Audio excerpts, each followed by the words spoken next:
Mira was a curious girl, always eager to discover the unknown. She lived with her grandmother, Nana Elsie, in a small cottage on the edge of the forest. Life was simple for the two of them, but Nana always made sure there was food on the table, even when the harvest was poor and the village markets were too expensive. Mira never quite understood how her grandmother managed it, but she was grateful for the warm meals that seemed to appear as if by magic. One autumn evening, as the wind howled outside and the air carried the promise of the first frost, Nana Elsie called Mira to the kitchen. The smell of porridge filled the air, thick, sweet, and comforting. But tonight, there was something different about the atmosphere in the room. Nana Elsie's eyes, usually soft and full of warmth, were sharp and watchful. "Mira," her grandmother began, her voice low and serious, "it's time you learn the secret of this house." Mira's heart raced. Nana Elsie rarely spoke in such a tone. She sat down at the kitchen table, her hands trembling slightly. On the stove, the old black pot, which had been in their family for generations, bubbled softly with a batch of porridge. "This pot," Nana Elsie said, motioning to it, "is no ordinary cooking pot. It's a gift from the forest spirits, passed down through the women in our family for centuries. It has a special power, but it must be used with great care." Mira stared at the pot, her mind whirling with confusion. A pot with magical powers? It sounded like something out of the fairy tales Nana used to tell her as a child. But Nana's expression was dead serious. "The pot will cook sweet porridge on its own when you say the words, 'Cook, little pot, cook,'" Nana Elsie explained. "It will stop only when you say, 'Stop, little pot, stop.'" She hesitated, glancing at Mira with a strange intensity. "But you must never forget the second command." "Never." Mira felt a chill creep down her spine. She had always known her grandmother to be wise and perhaps even a little mysterious. But magic? That was a different matter altogether. The weight of the moment settled on her like a heavy cloak. "Can I try it?" Mira asked, her voice barely above a whisper. Nana Elsie nodded. "Yes. But you must be careful. The pot will obey, but if you forget to stop it, the consequences could be dangerous." Mira hesitated, her eyes locked on the bubbling porridge. She stood up slowly, moving closer to the pot. "Cook, little pot, cook," she whispered, and to her astonishment, the bubbling intensified. The sweet scent of porridge grew stronger, filling the room.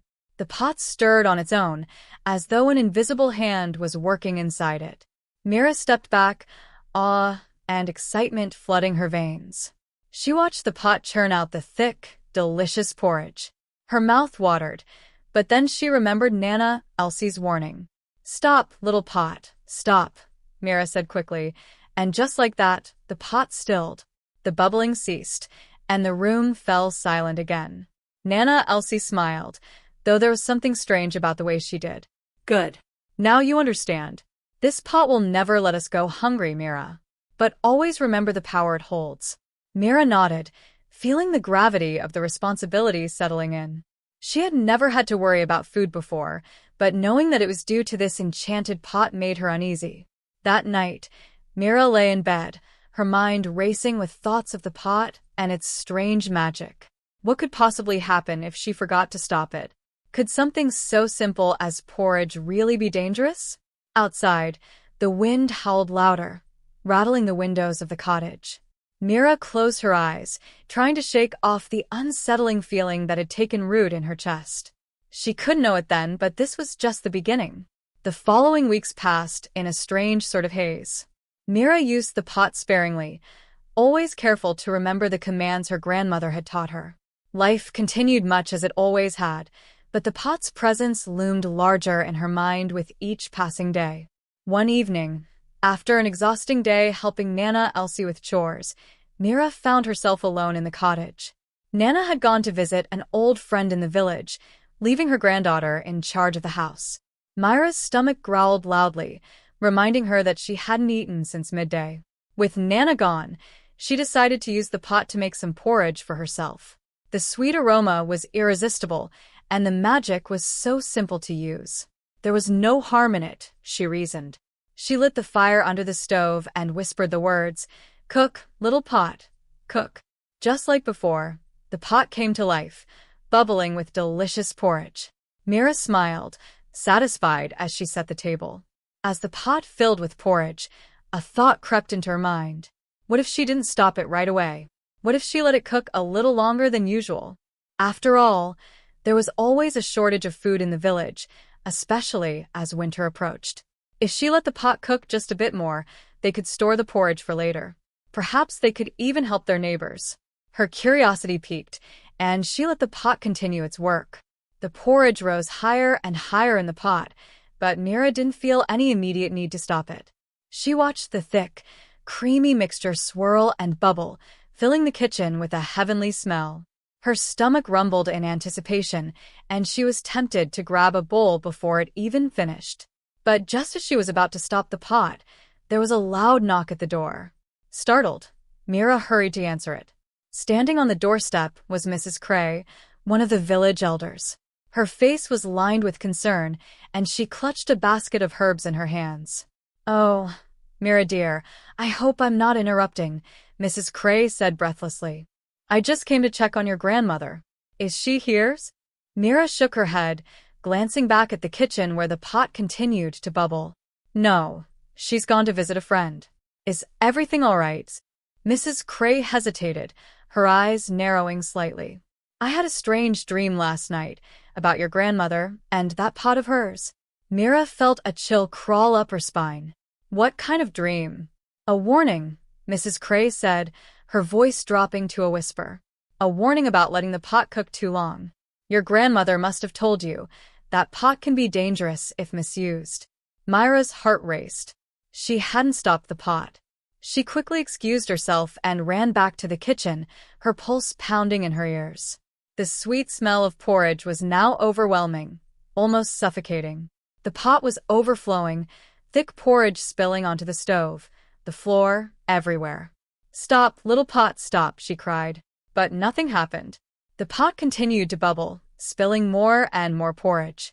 It was as if the pot had taken on a life of its own, and Mira was powerless to stop it. Panic surged through her as the porridge began to flood the kitchen. What had she done? What could she do to stop it? And then, from behind her, Mrs. Cray's voice echoed ominously. "Once it starts, child, sometimes it can't be stopped." The once comforting scent of sweet porridge now sickened Mira as the golden liquid spread, pouring over the stove and creeping toward her feet. Her mind raced, searching for a solution. How could a simple pot turn into this monstrous flood? The once comforting scent of sweet porridge now sickened Mira as the golden liquid spread, pouring over the stove and creeping toward her feet. Her mind raced, searching for a solution. How could a simple pot turn into this monstrous flood? The once comforting scent of sweet porridge now sickened Mira as the golden liquid spread, pouring over the stove and creeping toward her feet. Her mind raced, searching for a solution. How could a simple pot turn into this monstrous flood? She tried to recall Nana Elsie's exact words. "Say the command, say it right," she muttered, but panic made it hard to focus. "Stop, little pot, stop," she yelled again, her voice cracking with desperation. But the pot ignored her. The porridge continued to flow, now spilling over the edges of the kitchen counters. It oozed like a thick, unstoppable wave, slowly filling the room. Mrs. Cray stood frozen by the door, her eyes wide with terror. "Mira, "What have you done?" she gasped. I didn't mean to," Mira stammered, her heart pounding. "I only wanted a little more. I thought I could store it for later." The porridge was now ankle-deep, warm and sticky, as it sloshed across the floor. Mira tried to wade through it, but her legs felt sluggish as if the sweet mass was trying to trap her in place. Desperation clawed at her. How could she stop this? She had said the words just like Nana Elsie had taught her, but the pot didn't listen. It seemed possessed, its simple bubbling now a sinister force overtaking their home. Mrs. Cray, recovering from her shock, rushed to the hearth. "We need to move the pot off the fire," she said, her voice rising above the thick gurgling sound. She reached for the pot handle, but the heat was too much, and she recoiled with a yelp. "It's too hot. It's not natural." Myra's panic deepened. Her grandmother had warned her that the pot could be dangerous if not handled correctly, but she had never imagined this. Her mind raced. Nana Elsie had always been so careful, never using the pot unless it was absolutely necessary. Mira had taken the magic for granted, and now she was paying the price. Suddenly, the door burst open. Nana Elsie stood in the doorway, her old eyes widening in horror at the scene before her. The porridge had now risen to nearly waist-high, a golden flood threatening to overtake the entire cottage. "Mira," Nana shouted, her voice fierce with fear. "What have you done?" "I'm sorry, Nana," Mira cried, her voice shaking. "I try to stop it, but it won't listen." Nana Elsie pushed her way through the thick porridge, her movements slow but determined. "You've let it cook too long," she muttered darkly. "Too long." Without hesitation, she grabbed a long wooden spoon from the counter, ignoring the boiling hot porridge spilling around her. She pointed it toward the pot, her face grim. Mira held her breath, praying that her grandmother had a solution. Surely, Nana Elsie could fix this. She had to. But instead of speaking the command to stop the pot, Nana Elsie turned to Mira, her expression grim. "There's only one way to stop it now," she said in a voice that made Mira's blood run cold. "The pot must be destroyed." "Destroyed?" Mira gasped, shocked. "But it's been in our family for generations." Nana Elsie's face was hard as stone. "There are some things that should never be tampered with, child. You've unleashed the pot's full power, and now it's beyond our control. If we don't stop it now, it will never stop. The porridge will flood the entire village." Mira's heart sank. The pot, which had once been a source of comfort and security, was now a force of chaos and danger. She had never meant for this to happen. She had only wanted to help, but now she realized her mistake had the power to destroy everything she held dear. Mrs. Cray, still standing near the door, gasped. "The village! It will spill down the hill and drown everyone." Nana Elsie nodded gravely. "We don't have much time." Mira, feeling the weight of her guilt pressing down on her, stepped forward. "What do we do?" Nana Elsie didn't hesitate. "Get the axe from the shed. Quickly." Mira rushed outside, the cold night air hitting her face like a slap. Her heart was pounding in her chest, her breath ragged as she sprinted to the small shed behind their cottage. The wind howled through the trees, a bitter reminder that winter was approaching, and now their home was under siege by the very thing that was meant to save them from hunger. She grabbed the axe, its heavy handle cold in her hands, and ran back inside. The porridge had risen even higher, nearly reaching the windowsills now. Mrs. Cray was standing on a chair to avoid being swallowed by the sticky flood, her face pale with fear. Nana Elsie stood beside the pot, her expression unreadable as she took the axe from Mira. "I'm sorry, Nana," Mira whispered, her voice trembling. Nana Elsie nodded, her eyes softening for just a moment. "I know, child. But remember this, magic is never without consequence." With a swift motion, Nana Elsie raised the axe high above her head and brought it down on the pot. The sound of metal clashing against metal echoed through the room, and for a moment, everything seemed to freeze. The bubbling porridge paused, as though the pot itself had been stunned by the blow. But then, with a deafening crack, the pot split in two. The porridge stopped flowing, its golden surface stilling as if the pot had finally surrendered. The thick flood that had threatened to destroy everything slowly began to cool and harden, its once violent motion ceasing entirely. Mira stood in silence, her heart still racing as she looked at the broken pot. Nana Elsie dropped the axe to the floor, her face etched with sadness. "It's done," she said softly. The pot was destroyed, but so was a piece of their family's history. And as the cold night air swept through the open door, Mira couldn't shake the feeling that she had learned something far more valuable than the magic of a simple cooking pot. Magic, she realized, was not something to be taken lightly.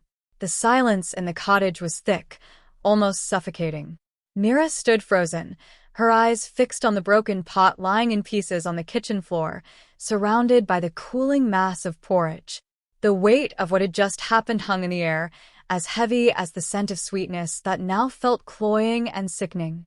Nana Elsie, her face lined with exhaustion and sorrow, knelt beside the shattered pot.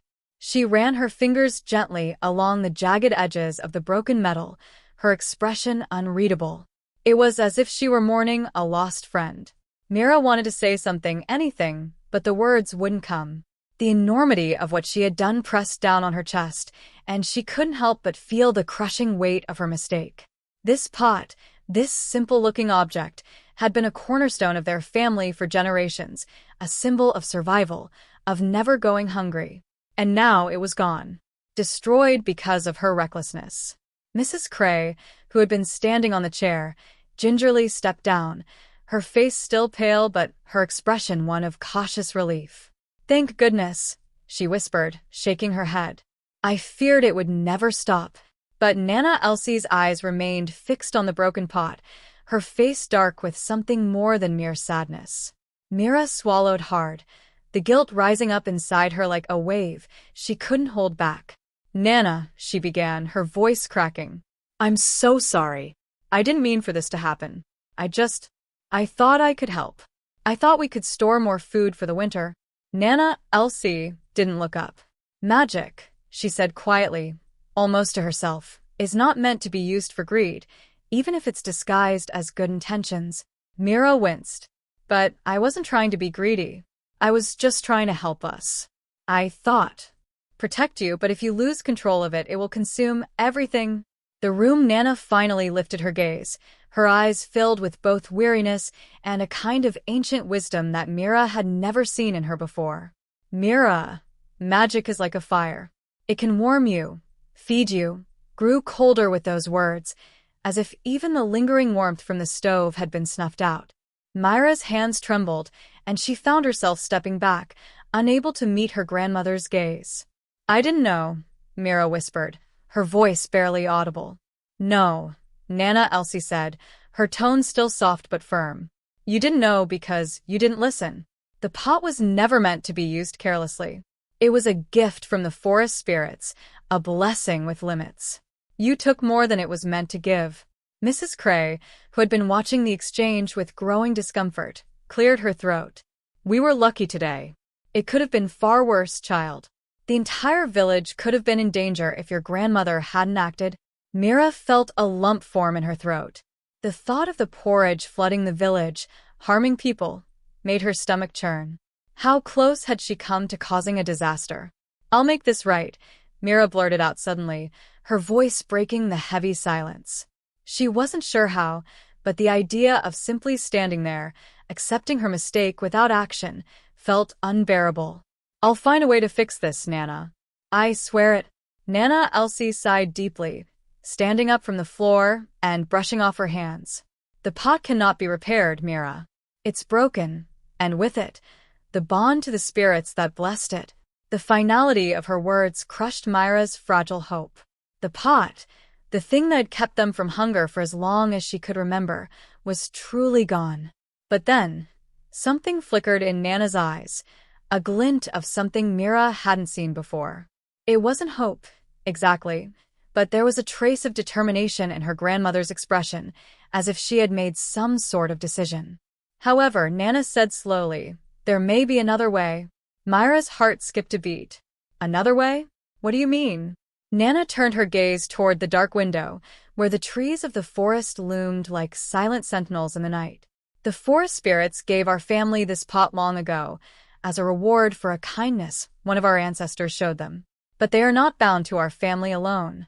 They are ancient, powerful beings, and they do not take kindly to those who misuse their gifts. If you truly wish to make amends, Mira, you must go to them. Face them." Myra's eyes widened. "The forest spirits? You mean I have to?" "Yes," Nana said, cutting her off. "You must venture into the forest and seek out the spirits. If you are sincere in your desire to atone, they may listen. But know this," she added, her voice darkening, "they are not like us. They are old and unpredictable. They may not be so forgiving."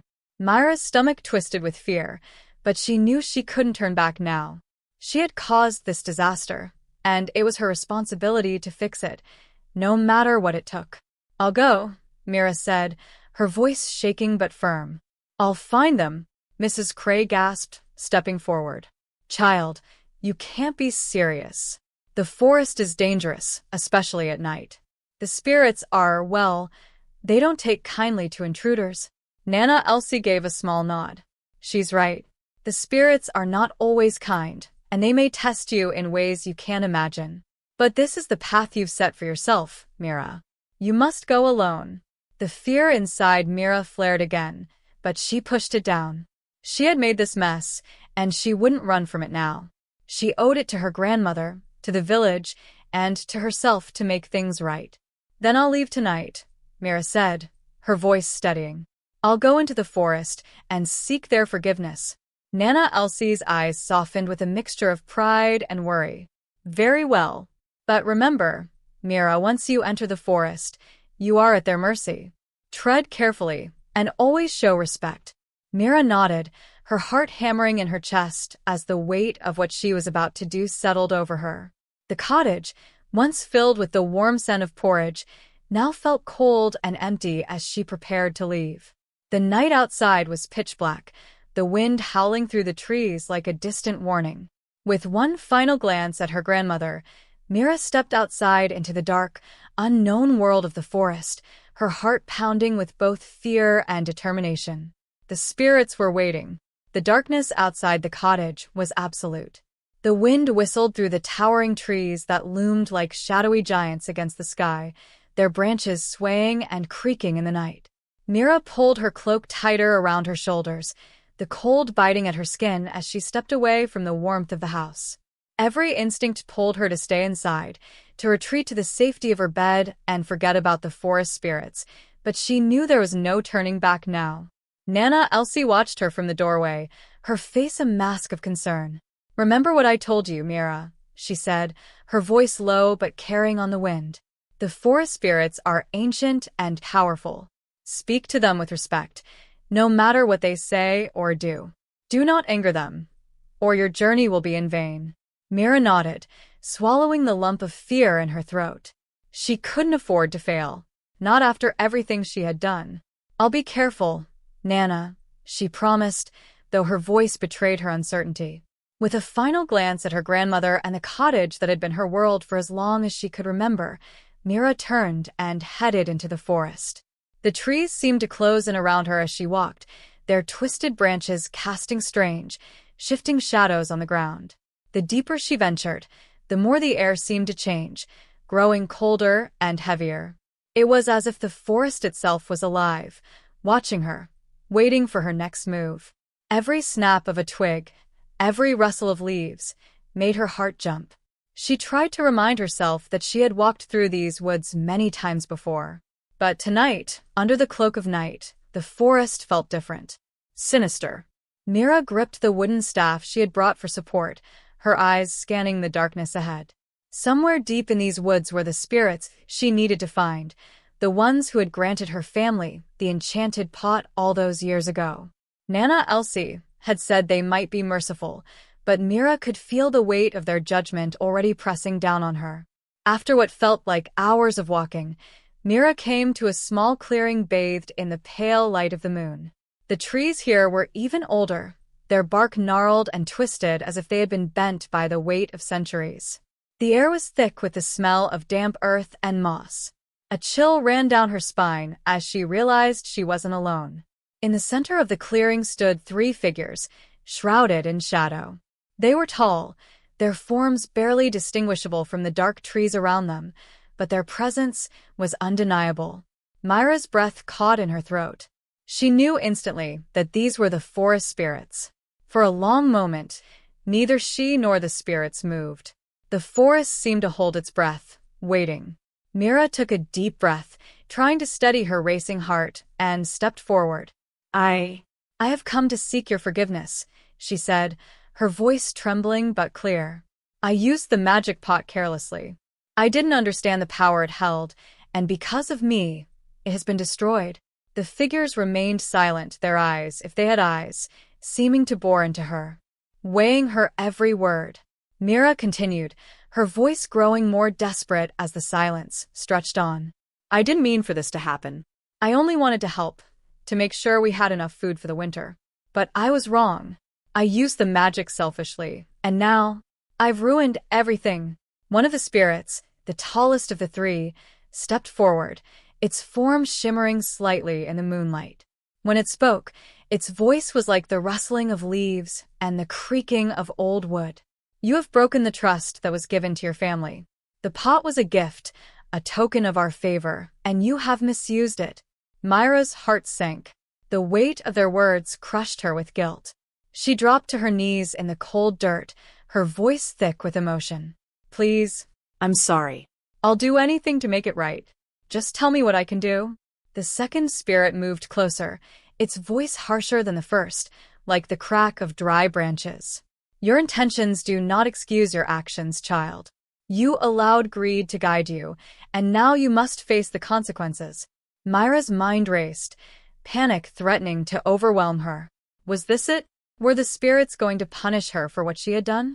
She had come seeking forgiveness, but what if they didn't offer it? The third spirit, smaller and more delicate than the others, spoke in a voice like a gentle breeze. There is a way to restore the balance, but it will not be easy. Myra lifted her head, hope flickering in her chest. What do I have to do? The spirits circled her slowly, their forms blending with the shadows of the trees. The tallest one spoke again. There is a deeper magic within the forest, older than the pot, older than your family's history. It lies at the heart of the woods, in a place few have dared to go. You must seek out the Stone of Reckoning. The Stone of Reckoning? Myra repeated, confused. She had never heard of such a thing. The second spirit's voice cut through the air like a cold wind. The stone holds the power to restore what has been broken, but it comes at a cost. You must prove yourself worthy. The journey will test you in ways you cannot imagine. If you succeed, the magic of the pot may be restored. If you fail, the spirit didn't finish its sentence, but the implication was clear. Failure would mean the end of everything. Myra swallowed hard, fear swirling in her stomach. The idea of venturing deeper into the forest, into unknown dangers, terrified her. But what choice did she have? She had to make this right. She had to at least try. I'll do it, Myra said, her voice trembling but determined. I'll find the Stone of Reckoning. The third spirit stepped forward, its voice softer now. Be warned, child. The forest will test your heart, your mind, and your spirit. Only the truly worthy can unlock the stone's power. If your resolve falters, if your heart is not pure, you will never return. Myra nodded, the weight of their words settling heavily on her shoulders. She didn't know what trials awaited her, but she had no choice. She had to face them. The spirits began to fade back into the shadows, their forms disappearing into the night. Follow the path north, the tallest spirit said, its voice growing fainter. The forest will guide you. And with that, they were gone. Myra stood alone in the clearing, the cold wind biting at her skin once more. The fear that had been gnawing at her since she left the cottage flared again, stronger now. But beneath it, a flicker of determination burned brighter. She had caused this disaster. Now, she would face whatever trials the forest had in store. And maybe, just maybe, she could fix what she had broken. Taking a deep breath, Myra turned north and began her journey into the heart of the forest, where the Stone of Reckoning and her fate awaited. The night deepened as Myra followed the spirit's direction, heading north into the darkest part of the forest. Every step felt heavier than the last, the trees closing in on her like a labyrinth of ancient wood and shadows. The moon was her only guide, casting faint silver light through the canopy above.